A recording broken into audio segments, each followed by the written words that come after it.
and welcome to Cox Local Edition on CNN Headline News.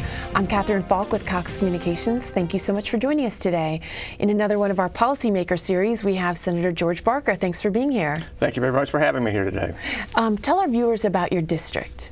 Well, I represent the southern part of Fairfax County as well as a portion of Prince William County. And in Fairfax County, it includes Franconia, Kingstown, Springfield, West Springfield, Lorton, then Fairfax Station and Clifton area. So a good bit of Fairfax County all along the southern border. Great. And you have a lot of committees that you serve on in the General Assembly. Tell our viewers about those committees. Well, I'm on 4 different committees in the Assembly. It's the Education and Health Committee, the Privileges and Elections, which deals with all our election laws, the Rehabilitation and Social Services, and the General Laws and Technology, which deals with a lot of things related to homeowners as well as a whole host of other types of issues. I'm also on a number of different study commissions, Joint Commission on Healthcare, the Small Business Commission, and I'm Vice Chair of the Mandated Health Insurance Benefits Commission and Chair of the Commission developing a transit plan for all of Northern Virginia, greater Northern Virginia extending all the way out to Fredericksburg and beyond. So, you know, it's a challenging opportunity here that I have to work on all these different committees. Absolutely. And how long have you been in the legislature, and what led you to this path? Well, I'm only in my second year right now, so I got elected in 2007. Certainly working very hard, but enjoying it very much. And I've been involved heavily in a whole host of things locally here in Fairfax County in Northern Virginia. I was chair of Fairfax County's Transportation Commission. I've been PTA president, all kinds of different committee assignments and different roles that I had. And I led a whole host of different organizations. I think that prepared me very well for stepping right into the Assembly. Great. This year, the biggest issue was the budget. Tell us about that. It certainly was the biggest issue. I mean, we had a major challenge in that we adopted a 2-year budget a year ago, and then because of the national recession, we found out that the revenues are down substantially. About $3 billion was what we knew going in, but it kept getting worse, and it ended up being about $3.7 billion. Fortunately, it's been a little bit of good news lately, and it's maybe starting to turn around or at least bottom out.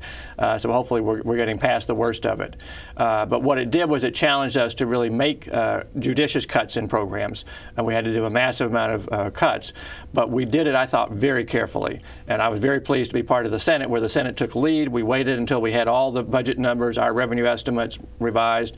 We had the stimulus, some of the information from the federal stimulus package. And putting that together, we were able to come up with a budget that protected education funding, K-12 education funding, it protected local public safety, and it protected major health care services. 3 things that had been proposed for cuts by the governor and the House of Delegates, but because we were taking all the information into account, we were able to do that and got agreement on that final budget that protected those things. Great. And I know an issue you're passionate about that you worked on this year was a waiting list for community services for the disabled. Tell us about that. Yeah, one of the things I certainly was very pleased to be able to be successful on was we've had people, there are over 5,000 people in Virginia that have intellectual developmental disabilities who are on waiting lists to receive community services. These are the things they greatly need.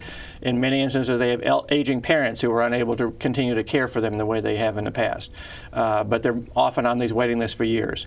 And working with Delegate Kirk Cox, a Republican from down south of Richmond, he and I worked together with the advocates, and we got passed this year legislation that will require steps to reduce those waiting lists starting next year and to eliminate the waiting list within 10 years. That's something that's very, very important to these people.